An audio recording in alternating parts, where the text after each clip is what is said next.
My name is Harold E. Nelson. I always go by my middle initial.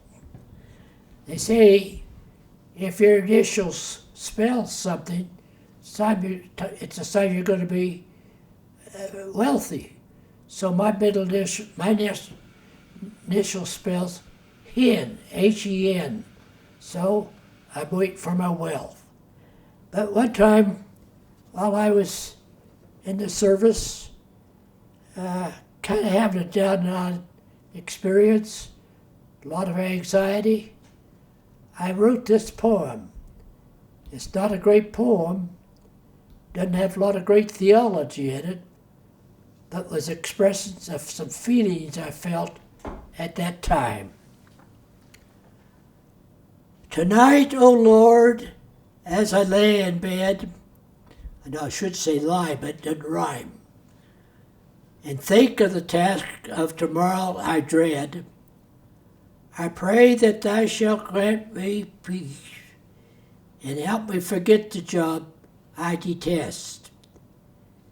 And so, O Lord, as we prepare to take off to do our job up there aloft, may thou give me courage to see it through and accomplish the task that I am asked to do.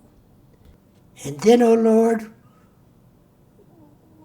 when we reach the spot where the flak seems so hot,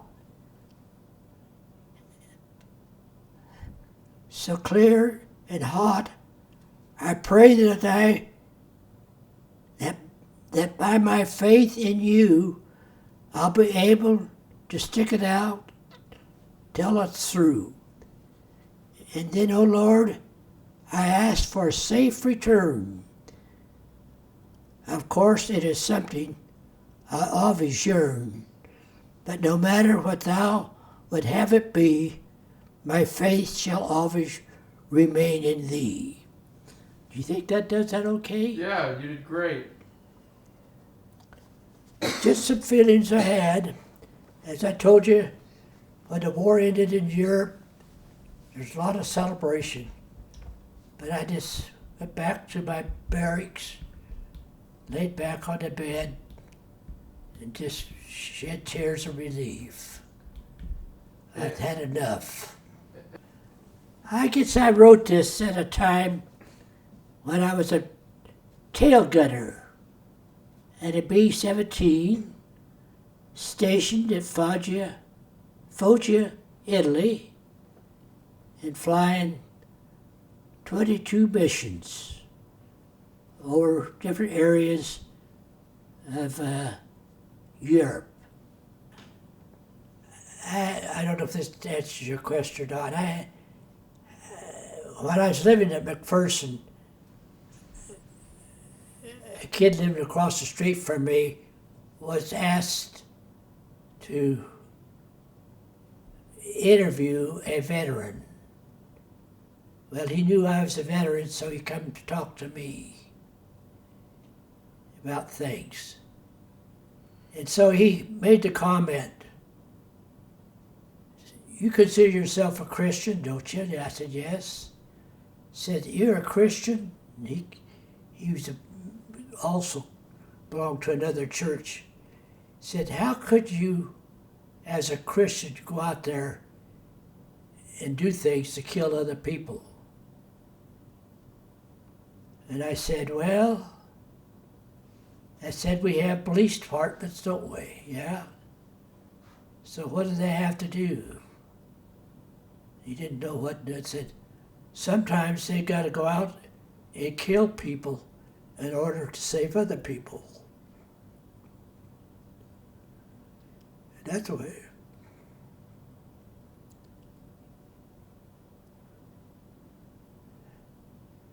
And I'm sure that I went on bombing missions. We missed our targets, and sometimes we hit our targets, but there's a lot of dead people afterwards. But that's just the reality of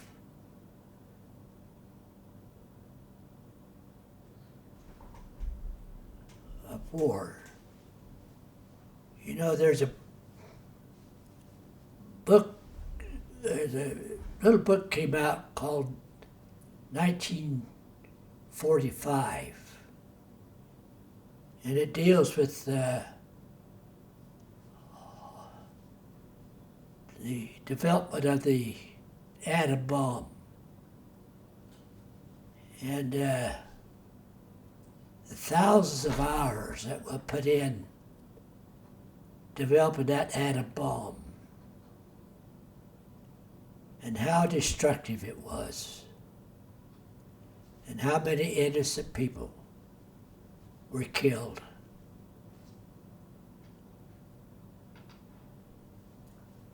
But I think that the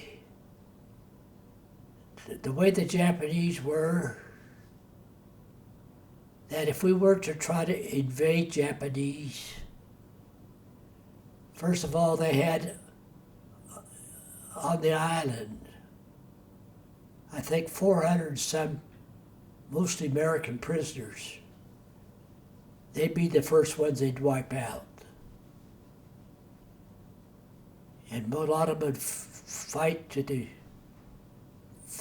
death before they give up. So there's no easy answers to what you do things. Sometimes I just felt it was my duty. I didn't volunteer for the Army. I let them draft me. I made some choices as to how I'd function. I went to gunnery school and went to bombardier school. The changes took place and decided that just be an airman. And Mr. Nelson, what kind of person do you want to be remembered as? Huh? What kind of person would you like to be remembered as? As what kind of man?